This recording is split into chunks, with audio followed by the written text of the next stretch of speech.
Hello, അമ്മ മനസ്സിൻ്റെ പുതിയൊരു എപ്പിസോഡിലേക്ക് എല്ലാവർക്കും സ്വാഗതം. ചാനൽ ആദ്യമായിട്ട് കാണുന്നവരാണെങ്കിൽ ഒന്ന് സബ്സ്ക്രൈബ് ചെയ്തിട്ട് ലൈക്ക് ചെയ്യണേ. അങ്ങനെ ചന്ദ്രിക വന്ന് നോക്കുകയാണ് ഭക്ഷണം എടുത്തിട്ട് മലർ എവിടെയെന്ന്. അവളിങ്ങനെ വിളിക്കുന്നുണ്ടായിരുന്നു, മലർ മലർ. അപ്പോൾ മലർ കുറച്ച് ദൂരത്തോട്ട് മാറിയിട്ടാണ് കളിക്കുന്നത്. അപ്പോൾ അവൾ അമ്മയെ വിളിക്കുകയാണ്. അപ്പോൾ ചന്ദ്രിക ഭക്ഷണമായിട്ട് മലർ കളിക്കുന്നിടത്തേക്ക് വരികയാണ്. ഭക്ഷണം കഴിച്ചതിന് ശേഷം കളിച്ചോളൂ കേട്ടോ എന്ന് പറയുന്ന സമയത്ത് മലർ പറയുന്നുണ്ട്, അമ്മ എനിക്ക് ഭക്ഷണം വേണ്ടമ്മ. അത് പറഞ്ഞാൽ പറ്റില്ല, 2 വായെങ്കിലും കഴിച്ചേ പറ്റൂ, ചന്ദ്രിക പറയുന്നുണ്ട്. ചന്ദ്രിക പറഞ്ഞത് കൊണ്ട് മാത്രം മലര് ഭക്ഷണം കഴിക്കാൻ വേണ്ടി വാ തുറക്കുകയാണ്. അപ്പോഴേക്കും പ്രിയ സന്തോഷത്തോടെ അങ്ങോട്ടേക്ക് ഓടി വന്നിട്ടുണ്ടായിരുന്നു. അപ്പോൾ പ്രിയയെ കണ്ടപ്പോൾ ചന്ദ്രിക ചോദിക്കുന്നുണ്ട്, മോള് ഭക്ഷണം കഴിച്ചോ? ഭക്ഷണം കഴിച്ചു ആൻറ്റി, പ്രിയ സന്തോഷത്തോടെയാണ് പറയുന്നത്. അത് കേട്ട സമയത്ത് ചന്ദ്രിക പിന്നെ മലരിന് മാത്രം ഭക്ഷണം വാരി കൊടുക്കുകയാണ്. അപ്പോൾ പ്രിയ ചന്ദ്രികയോട് പറയുന്നുണ്ട്, താങ്ക്സ് ആൻറ്റി. എന്തിനാ പ്രിയ താങ്ക്സ് പറയുന്നത്? ചന്ദ്രികയ്ക്ക് മനസ്സിലായില്ല.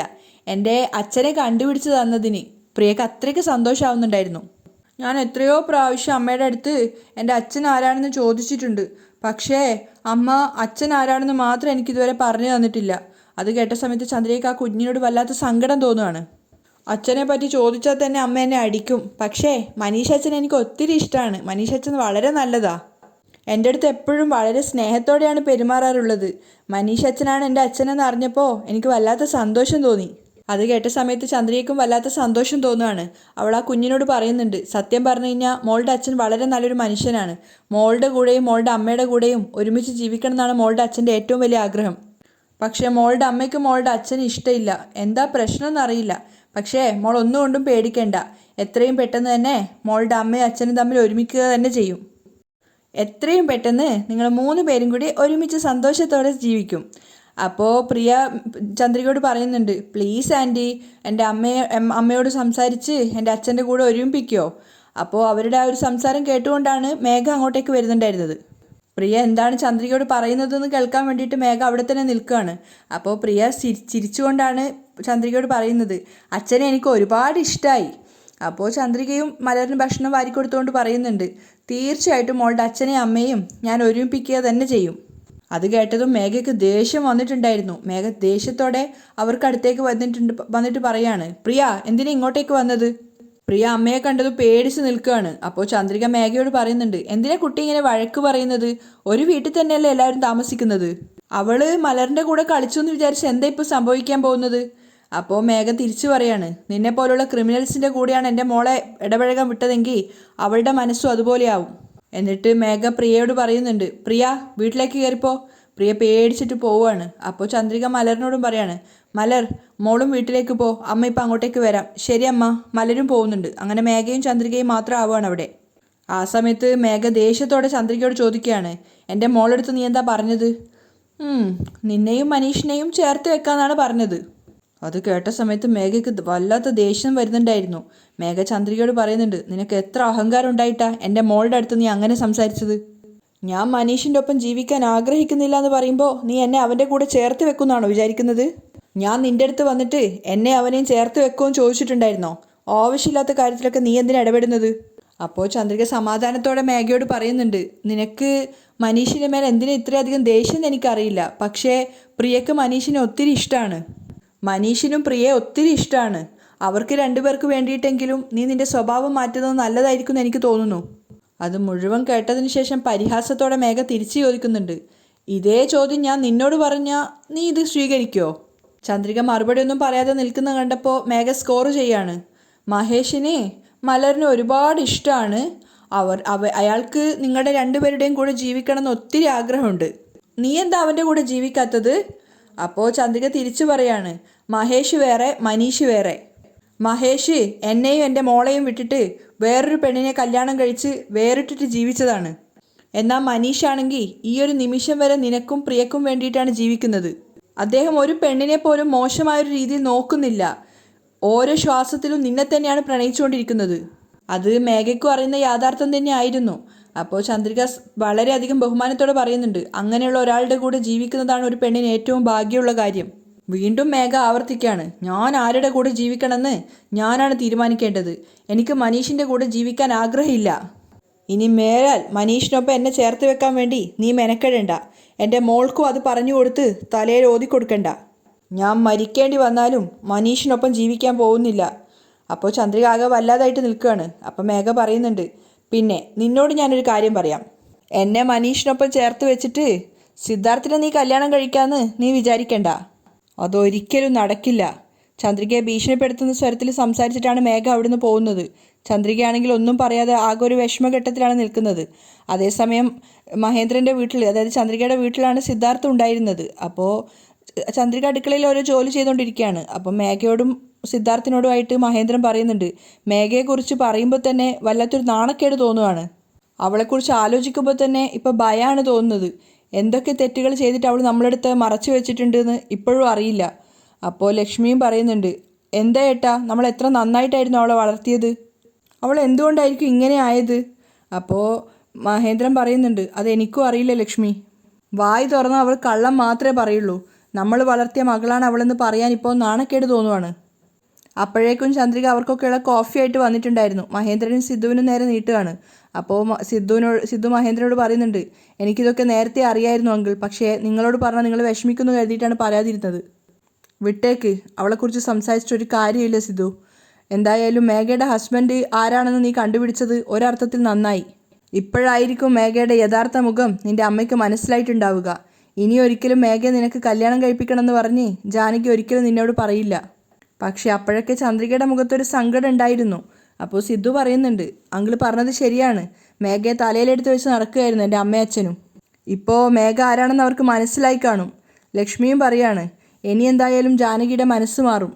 ഏട്ടൻ പറഞ്ഞതുപോലെ അവൾ ചന്ദ്രികയെക്കുറിച്ച് മനസ്സിലാക്കി എത്രയും പെട്ടെന്ന് നമ്മുടെ അടുത്തേക്ക് തന്നെ വരും. മഹേന്ദ്രനും പറയുന്നുണ്ട്, ആ ഒരു വിശ്വാസത്തിൽ തന്നെയാണ് ഞാനും ഉള്ളത്. അപ്പോൾ ചന്ദ്രികയുടെ മുഖത്ത് നോക്കിയപ്പോൾ ചന്ദ്രിക എന്തോ ആലോചിക്കുകയാണ്. മഹേന്ദ്രൻ ചോദിക്കുന്നുണ്ട്, ചന്ദ്രിക മോൾ എന്താ ആലോചിക്കുന്നത്? ഏയ് ഒന്നുമില്ല അച്ഛാ, രാവിലെ മേഘ എന്നോട് സംസാരിച്ചിട്ടുണ്ടായിരുന്നു. എന്താ അവൾ പറഞ്ഞത്? അപ്പോൾ മേഘ പറഞ്ഞ ആ ഒരു കാര്യം ചന്ദ്രിക അവരോട് പറയുകയാണ്. എന്നെ മനീഷിൻ്റെ കൂടെ ഒന്നിപ്പിച്ചിട്ട് സിദ്ധാർത്ഥിനെ കല്യാണം കഴിക്കാമെന്ന് നീ വിചാരിക്കുന്നുണ്ടെങ്കിൽ അത് നടക്കില്ല. അത് കേട്ട സമയത്ത് മഹേന്ദ്രനും സിദ്ധുവും ലക്ഷ്മിയൊക്കെ ആകെ ഞെട്ടി നിൽക്കുകയാണ്. മഹേന്ദ്രൻ ദേഷ്യത്തോടെ പറയുന്നുണ്ട്, കണ്ടോ, ഇത്രയൊക്കെ ആയിട്ടും അവൾ പഠിച്ചിട്ടില്ല. ഈ ജന്മത്തിൽ അവൾ തിരുത്തുന്നു തോന്നുന്നുമില്ല. അപ്പോൾ ലക്ഷ്മി ചന്ദ്രികയോട് പറയുന്നുണ്ട്, മേഘ വിചാരിക്കുന്നതൊന്നും ഒരിക്കലും നടക്കില്ല. നീ അവൾ പറയുന്നതൊന്നും മനസ്സിൽ വെക്കണ്ട ചന്ദ്രിക. അപ്പോൾ സിദ്ധു പറയുന്നുണ്ട്, മേഘ മനീഷിൻ്റെ കൂടെ ജീവിക്കില്ല എന്ന് പറയുന്നത് അവളുടെ സ്വന്തം ഇഷ്ടമാണ്. പക്ഷേ എന്തുകൊണ്ടാണ് അവൾ അവൻ്റെ കൂടെ ജീവിക്കില്ല എന്ന് അവൾ പറയുന്നതിൻ്റെ കാരണം മാത്രം വളരെയധികം തെറ്റാണ്. ഒരുപക്ഷെ മനീഷ് വളരെ മോശമായ ഒരു വ്യക്തിയാണെങ്കിൽ നമ്മൾ ഒരിക്കലും മേഘയുടെ കൂടെ അവനെ ചേർത്ത് വെക്കാൻ വേണ്ടി ശ്രമിക്കില്ല. പക്ഷേ മനീഷ് വളരെ നല്ലൊരു മനുഷ്യനാണ്. അവന് മേഘയെ ഒരുപാട് ഇഷ്ടവുമാണ്. പ്രിയയെ നന്നായിട്ട് നോക്കണമെന്ന് പോലും അവൻ ആഗ്രഹിക്കുന്നു. എനിക്കെന്തോ മനീഷിൻ്റെ കൂടെ മേഘയെ ചേർത്ത് വെക്കണം എന്നാണ് തോന്നുന്നത്. അതാണ് യഥാർത്ഥ തീരുമാനം എന്നാണ് എനിക്ക് തോന്നുന്നത്. അപ്പോൾ 3 പേരും ആലോചിച്ചതിന് ശേഷം മഹേന്ദ്രൻ പറയുന്നുണ്ട്, നീ പറഞ്ഞത് കറക്റ്റാണ് സിദ്ധു. അവൻ തീർച്ചയായും മേഘയെയും പ്രിയയും നന്നായിട്ട് നോക്കും. മേഘയുടെ കൂടെ അവൻ കൂടെ ചേർന്നാൽ മാത്രമേ അവളുടെ ജീവിതം നന്നാവുള്ളൂ. അതൊക്കെ ആലോചിച്ചിട്ട് ലക്ഷ്മിയും പറയുന്നുണ്ട്, ഏട്ടൻ പറഞ്ഞത് ശരിയാണ്. മേഘയ്ക്കും ഒരു കുടുംബവും ഭർത്താവും ഒക്കെ വന്നു കഴിഞ്ഞാൽ പിന്നെ സിദ്ധുവിനെയും ചന്ദ്രികയും അവൾ വെറുതെ ശല്യം ചെയ്യില്ല. അതുകൊണ്ട് മേഘയെ എങ്ങനെയെങ്കിലും ആ പയ്യൻ്റെ കൂടെ ചേർത്ത് വെക്കാനുള്ള വഴി നോക്കേട്ടാ. അത് കേട്ട സമയത്ത് സിദ്ധു പ്രണയത്തോടെ ചന്ദ്രികയെ നോക്കുകയാണ്, തിരിച്ചവളും. അങ്ങനെ പിറ്റേന്ന് നേരം വെളുത്ത സമയത്ത് മുത്തശ്ശി നേരെ പ്രിയക്കുള്ള ചായ പാലൊക്കെ ആയിട്ടാണ് വന്നിട്ടുണ്ടായിരുന്നത്. അപ്പോൾ കുട്ടിയോട് ചോദിക്കുന്നുണ്ട്, മേഘ എവിടെയെന്ന്. അപ്പോൾ അമ്മ ഇതുവരെ എഴുന്നേറ്റിട്ടില്ല, കിടക്കുകയാണ്. സമയം 8 മണിയായാലും അവളിങ്ങനെ കിടക്കാറില്ലല്ലോ, എന്തായാലും ഞാൻ പോയി നോക്കട്ടെ എന്ന് പറഞ്ഞിട്ട് പാല് പ്രിയയുടെ കയ്യിൽ തന്നെ കൊടുത്തിട്ട് മേഘയുടെ റൂമിലേക്ക് ചെല്ലുകയാണ്. അപ്പോൾ മേഘ പൊതച്ചു മൂടിയിട്ടാണ് കിടക്കുന്നത്. അവൾക്ക് തീരെ വയ്യായിരുന്നു.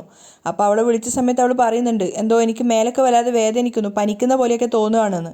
അപ്പോൾ മുത്തശ്ശി തൊട്ട് നോക്കുന്ന സമയത്ത് മേഘയ്ക്ക് പനിക്കുന്നുണ്ടായിരുന്നു. എങ്കിൽ ഹോസ്പിറ്റലിൽ പോകാമെന്ന് പറഞ്ഞപ്പോൾ മേഘ പറയുന്നുണ്ട്, വേണ്ട, എൻ്റെ കയ്യിൽ ടാബ്ലറ്റ് ഉണ്ട്, അതെടുത്ത് തന്നാൽ മതി. ഇപ്പോൾ തൽക്കാലം എനിക്കൊരു കോഫി കൊണ്ട് തരുമോ എന്ന് ചോദിച്ചപ്പോൾ അവർ റെഡിയായിട്ട് പോവുകയാണ്. മേഘയെ തൽക്കാലം അവിടെ പിടിച്ച് ഇരുത്തിക്കുന്നുണ്ടായിരുന്നു. മേഘ മുത്തശ്ശി പോയിട്ട് അവിടെ ഇരുന്നപ്പോഴും അവളുടെ മനസ്സ് നിറച്ചും ഇന്നലെ സംഭവിച്ച കാര്യങ്ങളാണ്. ആദ്യം തന്നെ ക്ഷേത്രത്തിൽ വെച്ചിട്ട് ചന്ദ്രിക പറഞ്ഞ വാക്കുകളാണ്. അതെങ്ങനെയാണ് മേഘ, നമ്മൾ അറിയാതെ ഒരു തെറ്റ് ചെയ്താൽ പോലും ആ ഒരു തെറ്റ് വിചാരിച്ചിട്ട് നമ്മുടെ ഹൃദയം ഇങ്ങനെ വിങ്ങും. പക്ഷേ ഇത്രയൊക്കെ ചെയ്തിട്ടും നിനക്ക് യാതൊരു കുറ്റബോധവും തോന്നുന്നില്ലേ? നീ നിന്നെ മാറ്റുകയേ ചെയ്യില്ലേ? മേഘയുടെ കണ്ണുകൾ നിറയാണ് ഓരോന്ന് ആലോചിക്കും തോറും. പിന്നെ ലക്ഷ്മി പറഞ്ഞ വാക്കുകളാണ് പിന്നീട് ഓർമ്മ വരുന്നത്. നിന്നെപ്പോലെ ഒരുത്തിയെ ഞങ്ങൾ ഇത്രയും കാലം വളർത്തിയല്ലോ എന്ന് ആലോചിച്ചിട്ട് ഞങ്ങൾക്ക് ഞങ്ങളോട് തന്നെ അപമാനം തോന്നുവാടി.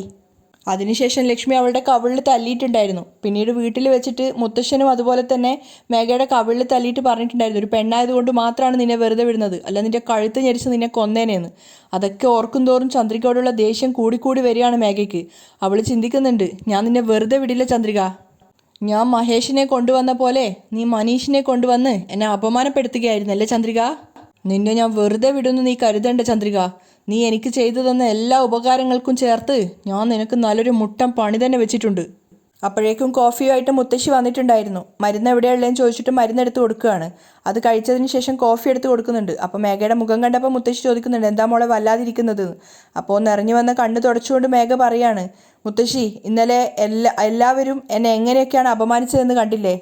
എനിക്ക് തീരെ സുഖമില്ലാതിരിക്കാനുള്ള കാരണം പോലും അവരൊക്കെയാണ് മുത്തശ്ശി. എൻ്റെ മനസ്സെന്തോ എൻ്റെ കൺട്രോളിലില്ലാത്ത പോലെ എനിക്ക് തോന്നുവാണ്. ഞാൻ ഈ ഡിപ്രഷനിൽ നിന്നും പുറത്തേക്ക് വരാൻ ഒരുപാട് ദിവസങ്ങളെടുക്കും. അപ്പോൾ മുത്തശ്ശി സ്നേഹത്തോടെ അവളോട് പറയുന്നുണ്ട്, മറ്റുള്ള ആളുകൾ പറയുന്നത് കേട്ട് വെറുതെ മനസ്സ് വിഷമിപ്പിക്കാതെ. സിദ്ധുവും ചന്ദ്രികയും മനീഷിനെ കൂട്ടിക്കൊണ്ടുവന്ന് നിന്നെ കുറ്റപ്പെടുത്തണമെന്ന് ഉറപ്പിച്ചിട്ട് തന്നെ വന്നതാണ്. അപ്പോൾ മേഘയും പറയാണ്, സിദ്ധാർത്ഥിനെ ഞാൻ കല്യാണം കഴിക്കാതിരിക്കാൻ വേണ്ടി ചന്ദ്രിക ഇത്രയും കാലം ഒരു കാരണം തേടുകയായിരുന്നു. അവൾക്കതിന് മനീഷ് നല്ലൊരു കാരണമായിട്ടുണ്ടാവും. മനീഷിനെ വെച്ച് എൻ്റെ ജീവിതം മാറ്റിമറിക്കാൻ അവൾ ശ്രമിക്കുന്നത്. പക്ഷേ അവളെക്കൊണ്ടത് സാധിക്കില്ല. അപ്പോൾ മുത്തശ്ശി പറയുന്നുണ്ട്, മനീഷിൻ്റെ കൂടെ ജീവിക്കുന്നതും ജീവിക്കാതിരിക്കുന്നതും നിൻ്റെ ഇഷ്ടം. അവർ പോയി മനീഷിനെ കൂട്ടിക്കൊണ്ട് വന്നെന്ന് കരുതി നീ അവൻ്റെ കൂടെ ജീവിക്കണമെന്ന് യാതൊരു നിർബന്ധവും ഇല്ല. നീ നിൻ്റെ മനസ്സാക്ഷിക്ക് ശരിയാണെന്ന് തോന്നുന്നത് മാത്രം ചെയ്താൽ മതി. എപ്പോഴും നിൻ്റെ കൂടെ ഞാനുണ്ടാവും. അത് മേഘയെ സമാധാനപ്പെടുത്തിയെങ്കിലും അവൾ മുത്തശ്ശിയോട് വീണ്ടും ചോദിക്കുന്നുണ്ട്, എന്നെക്കുറിച്ച് ജാനകി അമ്മായി മോശമായി തെറ്റിദ്ധരിച്ച് കാണില്ലേ? അപ്പോൾ മുത്തശ്ശി പറയാണ്, അതൊന്നും ഒരിക്കലുമില്ല. ഇനി അങ്ങനെ സംഭവിക്കുകയില്ല. അവർക്ക് നീ എത്രമാത്രം സഹായം ചെയ്തിട്ടുണ്ട്. അവരങ്ങനെ അതൊന്നും പെട്ടെന്ന് മറക്കില്ല. ഈ ഒരു കാര്യത്തിൽ തീർച്ചയായിട്ടും ജാനകി നിനക്കൊപ്പം തന്നെയാണ് നിൽക്കുക. ഒരു കാരണവശാലും എൻ്റെ മോൾ ഭയപ്പെടേണ്ട. നീ ആ കോഫി കുടിച്ച് റെസ്റ്റ് എടുക്ക്. ഞാൻ നിനക്കുള്ള കഞ്ഞിയായിട്ട് വരാം. അതനുസരിച്ചിട്ട് മേഘ കോഫി കുടിച്ചതിന് ശേഷം വീണ്ടും കിടന്ന് ഉറങ്ങുകയാണ്. കുറച്ചുകൂടി സമയം കഴിഞ്ഞപ്പോഴേക്കും കഞ്ഞിയായിട്ട് മുത്തശ്ശിയും അതുപോലെ തന്നെ പ്രിയയും വന്നിട്ടുണ്ടായിരുന്നു. മേഘയ്ക്ക് കഞ്ഞി കൊടുത്തിട്ട് അവളത് കുടിക്കാൻ തുടങ്ങിയപ്പോഴേക്കും മുത്തശ്ശി റൂമിൽ നിന്ന് പോവാണ്. പക്ഷേ പ്രിയ അവിടെ തന്നെ നിന്നിട്ടുണ്ടായിരുന്നു. പക്ഷേ 2 കവള് കഞ്ഞി കുടിച്ചപ്പോഴേക്കും മേഘയ്ക്ക് ഛർദ്ദിക്കാൻ വന്നിട്ടുണ്ടായിരുന്നു. അവൾ നേരെ ബാത്റൂമിലേക്ക് പോയിട്ട് ഛർദ്ദിക്കുകയാണ്. പ്രിയ അത് നോക്കി നിൽക്കുന്നുണ്ടായിരുന്നു. തിരിച്ച് മേഘ വല്ലാതെ ക്ഷീണിച്ചിട്ടാണ് വന്നിട്ടുണ്ടായിരുന്നത്. അവൾ ബെഡിലിരുന്ന സമയത്ത് പ്രിയ ചോദിക്കുന്നുണ്ട്, അമ്മ എന്താ അമ്മ പറ്റിയത്?